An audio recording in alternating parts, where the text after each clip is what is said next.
To Andhraprabha. నేను Nageswari. Icon star Allu Arjun నటిస్తున్న movie Pushpa 2. Sukumar దర్శకత్వంలో సినిమా కోసం తెలుగు ప్రేక్షకులతో పాటు దేశవ్యాప్తంగా ఉన్న సినీ అభిమానులు కూడా ఎదురు చూస్తున్నారు. ఎంతో ప్రతిష్టాత్మకంగా రూపొందుతున్న ఈ పాన్ ఇండియన్ మూవీ నుండి ఫస్ట్ సింగిల్ ఫుల్ లిరికల్ వీడియోను మేకర్స్ విడుదల చేశారు. టైటిల్ సాంగ్ సినిమాపై మరింత హైప్ క్రియేట్ చేసింది.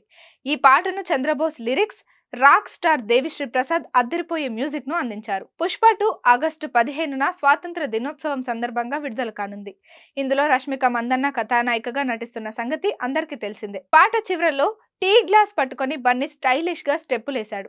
అసలే ఎన్నికల టైం, పైగా జనసేన గుర్తు గాజు గ్లాస్ కావడంతో పవర్ స్టార్ ఫ్యాన్స్ కింద తెగ కామెంట్లు పెడుతున్నారు. ఉస్తాద్ భగత్ సింగ్ సినిమా టీజర్ లో గాజు గ్లాస్ డైలాగ్ పెట్టి హరీష్ శంకర్ రచ్చ చేశారు కదా. ఈసారి బన్నీ గాజు గ్లాస్ పట్టుకొని స్టెప్పులేసి ఇండైరెక్ట్ గా జనసేనకి ప్రచారం చేస్తున్నారంటూ ఫ్యాన్స్ అనుకుంటున్నారు.